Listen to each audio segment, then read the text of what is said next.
Hello, welcome back to a new episode of the YarnCreations podcast. I'm Adela and I live in Pretoria in South Africa. It's almost spring here and the light seems to be very bright today, but it seems that all the stars aligned for me to do an episode this morning, so um, we'll just see how it goes. It's been a few weeks again. I really admire the people that can, or the podcasters or the knitters that can podcast every week. I don't feel that I have that much to share to do it every week, and it's not always a good time. This morning seems to be it just all fell into place. So I'm happy to be back with you again this morning and show you what I'm busy with. First of all, I think I will start with the cushions that I finished a while back. You remember the crochet cushion I did, and then I took the rest of the yarn. It was Katia Basic Merino. It's 50%, more or less. I'm not sure if it's about the exact percentages, but it's approximately 50 merino and 50 acrylic. It's a very nice yarn to weave with as well. And I also like to crochet with it, and it's a really affordable yarn as well. And they've got nice colors. So this was what I had left of my stash. So I made these two cushions, this one and this one.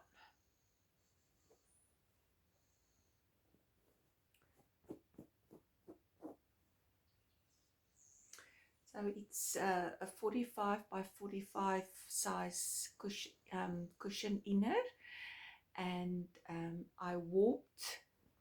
As you can see, this is the colors that I warped with. Just, I don't know, not really a specific pattern. I try to do something that's a little bit structured. I'm not sure, I'm not very good with that. And then I firstly I wove this one, and I measured for so that I can have a good fold over. So I think I measured and wove up to about 110 centimeters, and then I put some dividers in, and then I wove differently for this one. This one just random, I just did random stripes, and this one I did more in the same manner that I warped. And I made it in a way that I can take it off and then wash it if that's necessary. I just put in the hem stitch and small fringe, and I closed it up with a single crochet stitch. I just crocheted up to that side, and then I turned and I slip stitched back, and that way it looks more aligned, and it looks quite similar on the front and the back. So it doesn't matter which side you use for the front and which side you use for the back. But I'm quite happy with the result. I think they are nice and colorful cushions. So I've got a set now of my Katia Basic Merino yarn, and I think I've got about two 50-gram balls of the grey color left. So I'm quite happy that I used most of my stash for that as well. What am I wearing is a short sleeve, like a tunic kind of gaudy. I knitted earlier this year.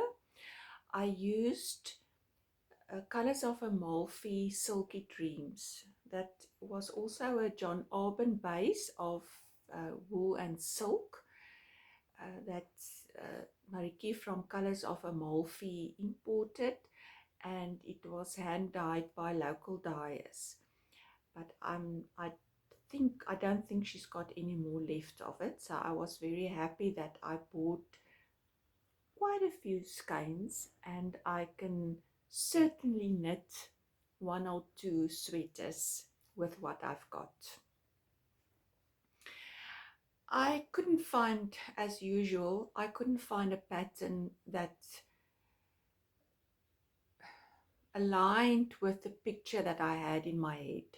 That's always my problem. I've got the yarn, I want to use my stash, and then I can't find, I've got an idea of how I want to use it, and then I can't find a pattern. So what I did is I mostly used the Strange Brew ebook from Tin Can Knits, and they've got all the recipes for 3 different kind of yarn weights for bottom up circular yoke sweater or a top down circular yoke sweater. So they tell you exactly how to do the increases for the yoke, and they've also got a lot of color work suggestions. They've got charts, color work charts, small stitches that you can use. I've also got a book from, I should have had it ready to show you, but when I use it again I will show you. It's a Fair Isle, it's full of Fair Isle patterns, and I think it's by Mary Jane Mucklestone. I bought it on Loot. I also used that because I wanted to keep it simple. I prefer the color work that's a little bit more structured and easy to do with no long floats. That's what I like to knit. And I wanted to add some stripes. So I started with a few rows of stockinette, and then I did a few rows of corrugated ribbing, knit one with the one color and pull one with the other color, with your second color. And I added short rows that came up to here, more or less, at the back. And then I combined just stripes and color work. So I used 3 colors in total. I had the background, the main color of the this blue, and I had skeins that were a little bit different. I think it was different dye lots. So what's nice about when you do the color work and the stripes is you don't have to do helical knitting. You can just add the skeins. I did when I add them, and it was in a maybe in a wider stripe of the blue, I did alternate them a little bit just to fade in the new skein. And then I had the 2 contrast colors that I just used for stripes and simple color work.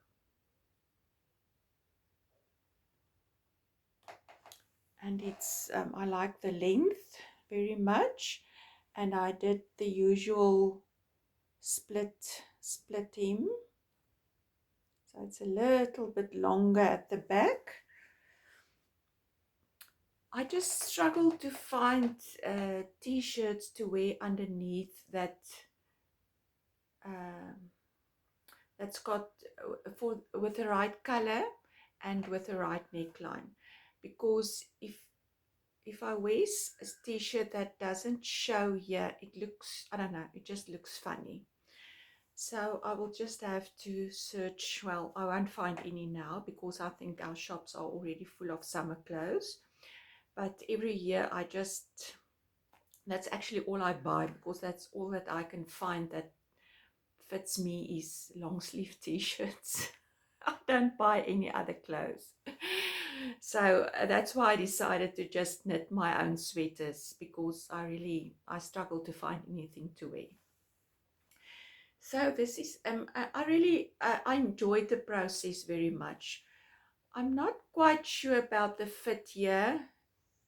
When I lift up my arm, it fits very nicely, but I don't know if you can see, it makes like a fold here, and I don't know, I don't exactly know why. Maybe it's the way I'm built, I'm not sure, or I did the increases. I must try and find another way to do the increases in another ratio maybe. But that's why I really like a raglan sweater. But I find that color work actually works better with a rounded yoke, and stripes works with both. But I don't see a lot of raglan sweaters with color work. What I can try is, what I've seen is that they do a round yoke with some color work, say up to here, and then they do raglan increases for the rest of the yoke, up to when you split for your sleeves.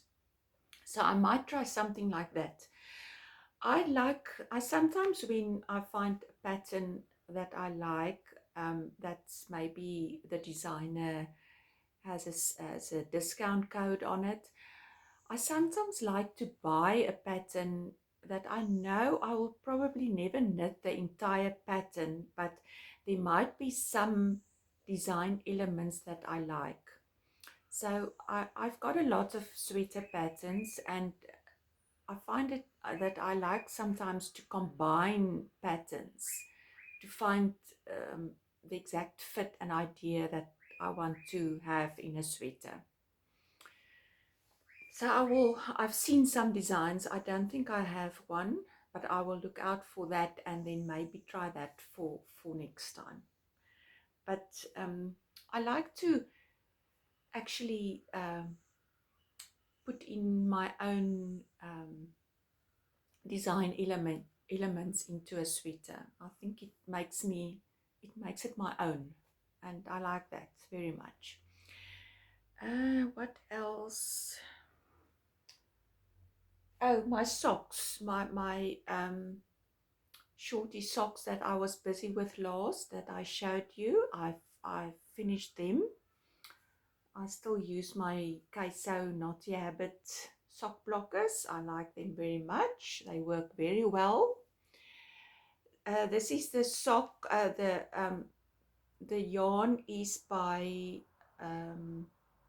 One of a Kind yarns, and it's the Solasta. I think it's the base from African Expressions with the merino, silk, mohair, and polyamide. And if I hold it like that, I'm not sure if maybe you can see. I'm not sure if you can see the halo, a little bit of halo from the mohair.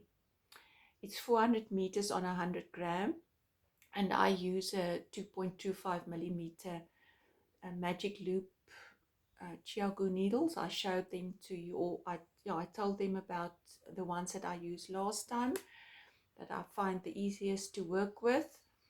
I did 4 rows of stockinette for a little rolled hem, and I think 14 rows of 2x2 rib, and 20 rows for the leg and the heel flap, heel turn. And then I showed you that I most of the time like to switch my decrease stitches, switch it around.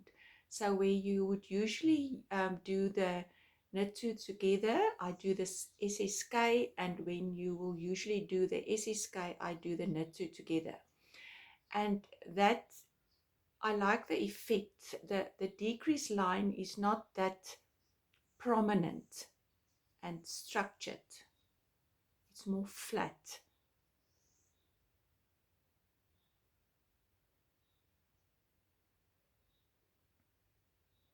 So I really like that, and I did my usual extra decreases underneath the foot, and I did the same with the toe. I also switched the decreases around for the toe.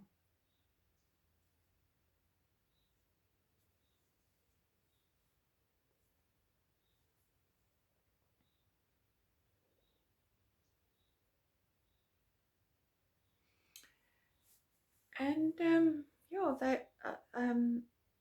why I use a 2.25 millimeter for the sole base is I find that it stretches a little bit. And this is really, I can even after just washing it and blocking it um, for the first time, I can feel a significant difference in the sizing on my foot. So I prefer to use a 2.25 millimeter for the sole. So that is my shorty socks. I haven't actually got any socks on the needles at the moment.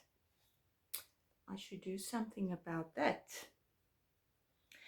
And last time I told you that I'm going to stop working. I will have to stop working on my corner to corner moss stitch blanket or linen stitch blanket because I didn't have any yarns to use. But in the meantime, I wound up quite a few skeins of 2-ply merino super twist that I just want to work with it. It's a lot of very nice colors. It's one of a kind and some cowgirl blues that I have. And I really have the urge to make to start a blanket kind of something project with it. So I cut them up, and so I found that that would be the perfect opportunity to add some more to my blanket. Let me just see so where the stitch marker is, that is where I was last time I showed you. And then I also said that the only color I have to add is this one from Nurturing Fibers. And then I added quite a few rows extra.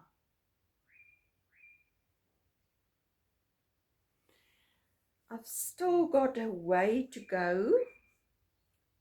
I've still got this width, so it's slow going, but I enjoy it. I would really like actually to finish this blanket before it gets too hot to have it's not a heavy blanket, but it is warm. So when it's really hot, it will be uncomfortable to work with this, but I'm going to try.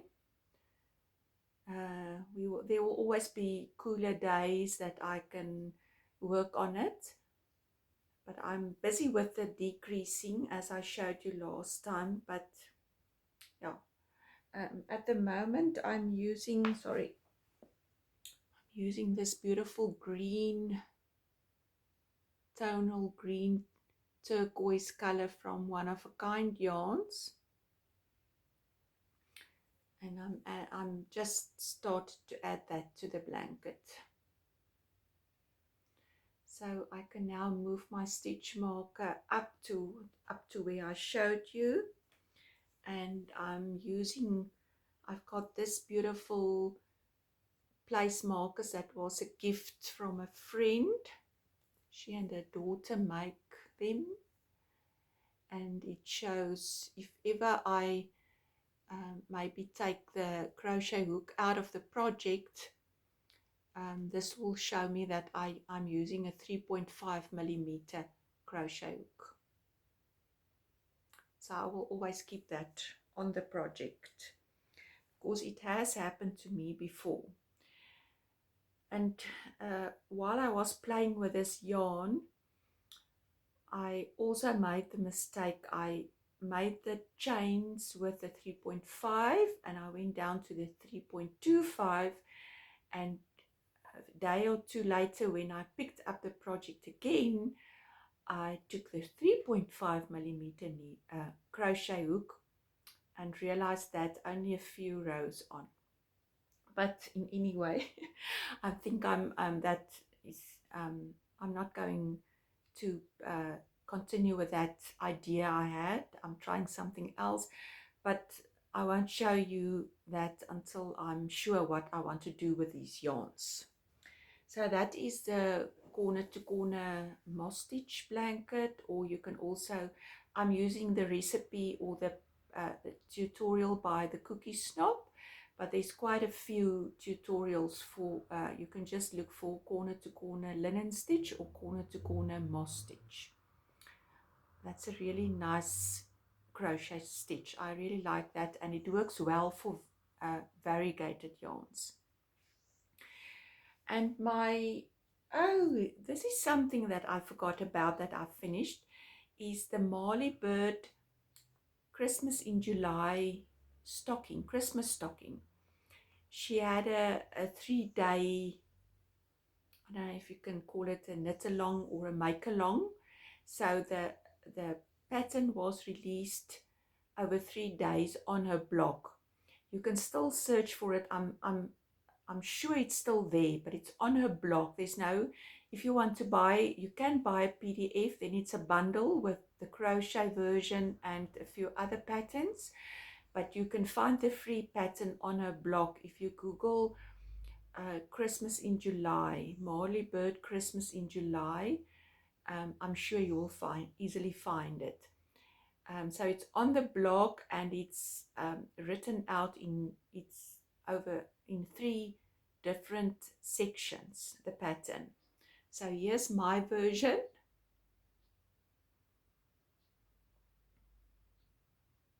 It's my first Christmas stocking ever. It's big. Let me try and give you an idea of against this. Maybe you can have an idea of how big this stocking is if I show it together with the shorty socks. I just took out some one-of-a-kind yarns, 4-ply DK. It's a little bit heavier weight than a DK, more like a light worsted yarn. I just took some colors that I had in my stash that I've used in previous projects, and I used magic loop to knit it. You start here with a picot cuff and a Latvian braid. It's the first time I did the Latvian braid, and Marley Bird has some good videos on YouTube for every step of how to do all the everything in the stocking. And then you actually cast off, and then you cast on again for the foot, and you do the toe, and then you come back and you pick up stitches and you do the heel.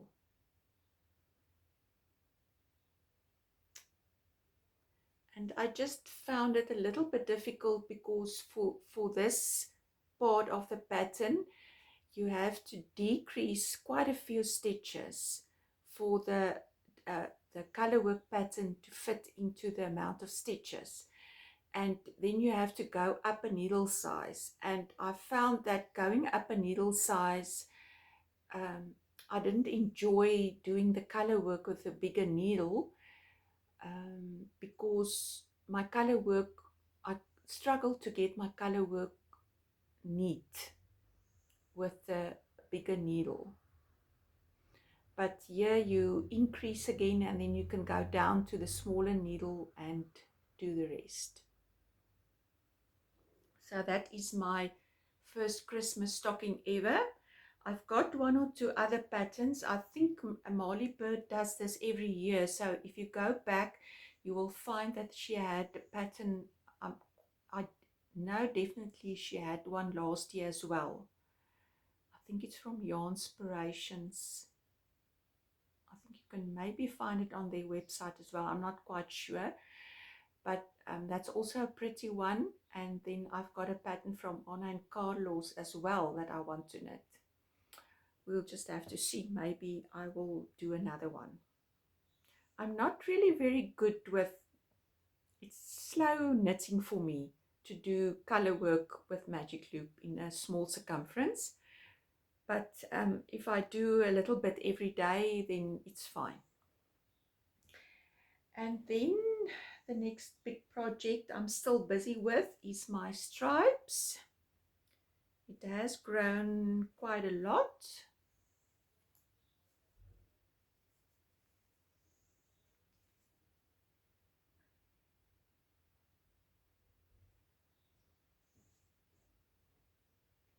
I think I've got this one and I think 2 more stripes to do, and then I can do the bottom ribbing. I will do it a little bit longer than the pattern says. It's the stripes by Andrea Mowry, and as I showed you last, I'm using also a John Arbon base in a sport weight. This was hand dyed by Marlene from One of a Kind Yarns. And I did the structured collar, so you cast on and you knit down, and then you come back and you pick up stitches and you do the collar. And I think I will definitely do it that way from now on, because I think it will hold up better. It won't, as you can see, this collar was also, when I knitted it and tried it on, it was up here. And as the garment gets heavier and bigger, and you wash and block the garment, it tends to stretch out and down. So I think Andrea gives you different options in the pattern. It's a very well written pattern with different options of sleeve lengths and collars and everything. I think there's 3 different collar options, but this is a structured one, and I really think that I will use that from now on. I did do extra short rows in, as I if you remember in one of my previous episodes, I said that I want to try that, and I did, and I think it works very well. I've put just a few, I think 2 sets of short rows in the collar after I've picked up the stitches. I've taken them up to here, I think, and then the second set I did a little bit shorter, and I think that works well, because even with this sweater that I've got on, I did short rows up in the back and down here, the way that Tinka Knits suggests you do. I did a few short rows just before I separated for my sleeves and body. I did a few short rows as well, and it still pulls down at the back. I'm not sure if it's the way I'm built or what it is. So I'm really I want to see if this will maybe hold up better. So I did my collar ribbing a little bit longer than the pattern said, and I'm really happy with how it looks at the moment. She did the short rows, you do some short rows high in the body, in the yoke as well, and she did it in a very clever way so that it doesn't disrupt the width of the stripes too much. Very clever way. She is a very clever designer. What else? I did write some notes on this because I find that I always forget a few things that I want to say. Because you have a lot of ends because you've got the stripes that you have to change the colors every few rows. I'm using the Weave and Steven way of just weaving in the ends as I go, and I think it works very well. So after I will snip them, cut them a little bit shorter and separate the fibers as I've told you last time, and then I will wash and block it, and then it will be fine. So there's no weaving in of a lot of ends as I knit. They are already woven in, and I think with this kind of yarn as well, it will be just fine. And oh, she's also got a very clever way of doing the increases. I think it's the same way that Knit Love Wool does the increases. It doesn't make the holes. As you can see, it's very smooth, the way that you do the increases. Let's see which is the, so this is the front. So the increases are very smooth and there's no holes. So I really like that. And what else?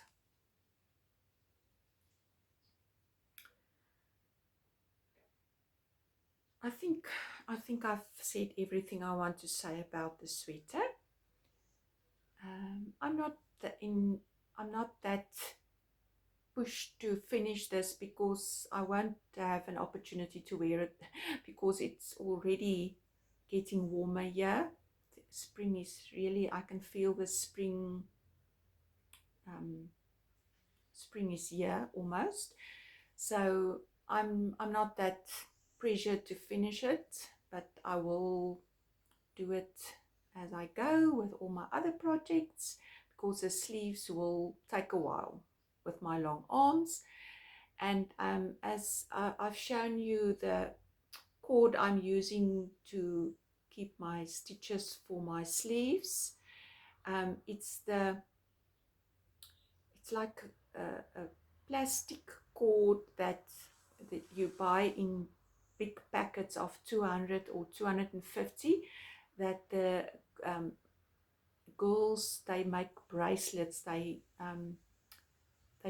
braid bracelets with this. I think that's, I don't have any girls, so I'm not entirely sure, but you can buy it at in where they sell toys in the shops.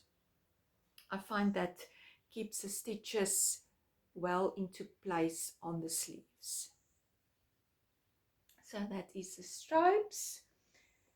And oh, the other thing I can show you, but I haven't made a lot of progress because I did the Marley Bird Christmas stocking.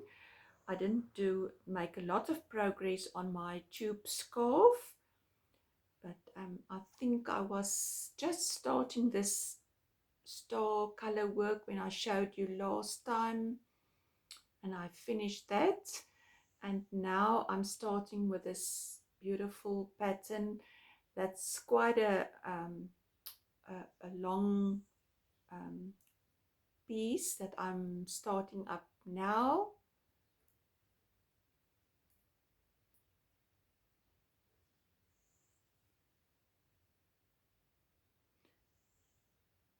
And I'm also using Magic Loop 80 needles.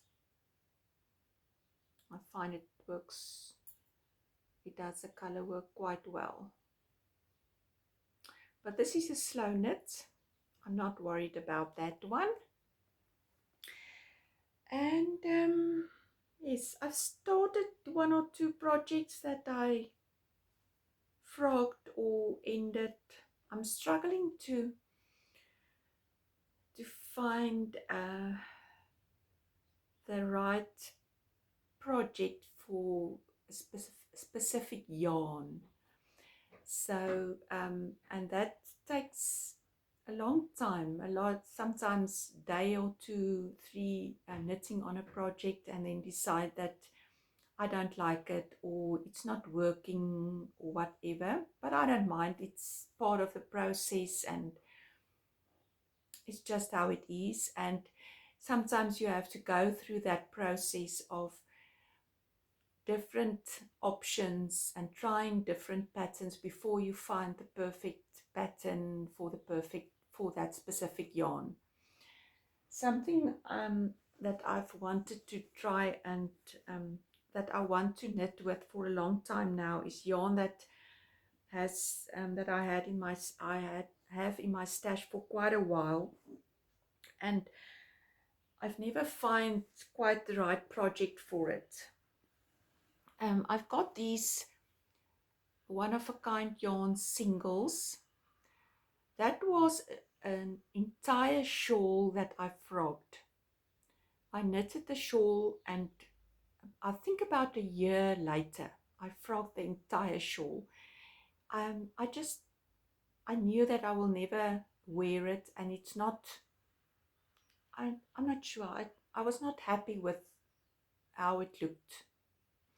So I just frogged it so that I can use the yarn, because I do like the yarn a lot. And I also had some Linda's Treehouse in singles in a few colors. So what I eventually found that I think is working, but this is also a very slow knit, is the Brio Chevron wrap by Stephen West.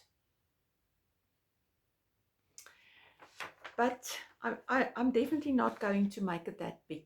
I think it will be the end of me if I have to make it that big. I did one repeat less, but I think I could have done 2 repeats less, but it's okay. Even if it's only a cowl or a um, short scarf. I actually wanted more to knit a scarf with that pattern. So yeah, it was a very slow start, and it is a slow knit. But here's what I have so far. And what I'm doing differently, he suggests one main color and then different contrast colors. So you will have one color that you will use throughout for your main color, for color A, or your front color, or whatever you want to call that, and then different colors for the other side. But I want to change it up. So what I'm doing is, when I started, I used this. Let's see if I can find it. It's a beautiful, I think it's a wishbone single. I started with that one and this one. So then I took this one out, and this one was my main color, and this one was my contrast color. Then I cut this one, and I used this one for my main color, and then I used this one for my contrast color. So and then at the moment I took this one out, and at the moment this one is my main color. So I bring the contrast color that was at the back, I bring to the front, and I want to change that all the time. So I'm making it as usual more complicated for myself. But this is then the one side, and this is the other side.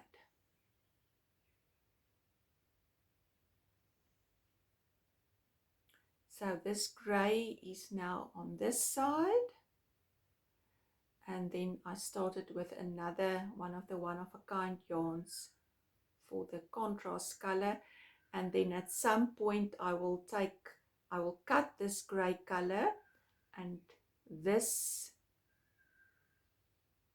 one of a kind color will then probably come to the front. Or if I see it won't work with what I want to use next, I will just change it up.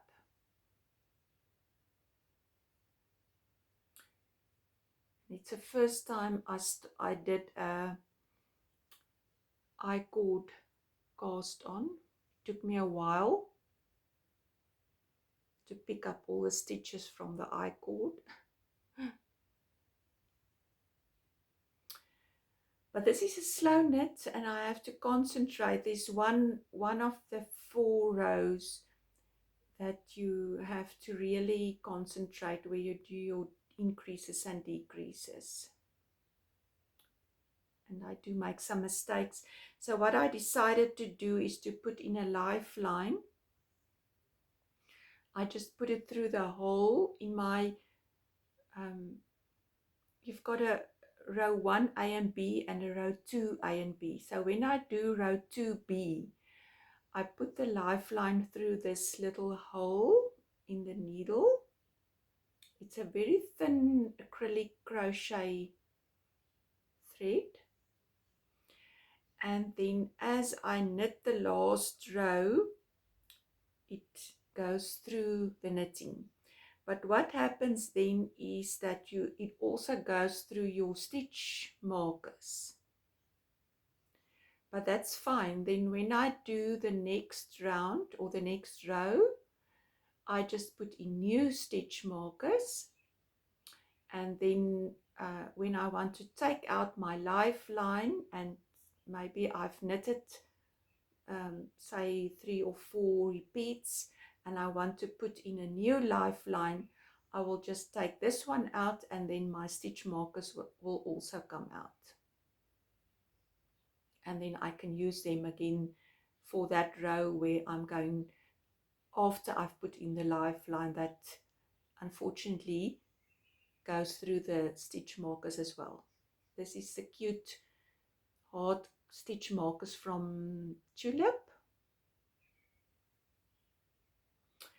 So I think when doing brioche, I think it's quite important to maybe use a lifeline. There's different ways of doing it, but I find that threading the lifeline through the stitches when it's on the cord it's a bit complicated when you're doing brioche. So to just put it through while you're knitting, I think it works better. But as I say, then it goes through your stitch markers as well. But if you've got a few like I do, then you can just put in new ones. Because in especially for the decreases, it's very easy to sometimes miss a stitch when you do the decreases, and then you will get a hole in your knitting. And that's I'm not that good at fixing brioche mistakes, especially when it's a few rows down. I'm not there yet. Maybe one day. So I'm not sure how long it will be, but there's some knitting involved in this.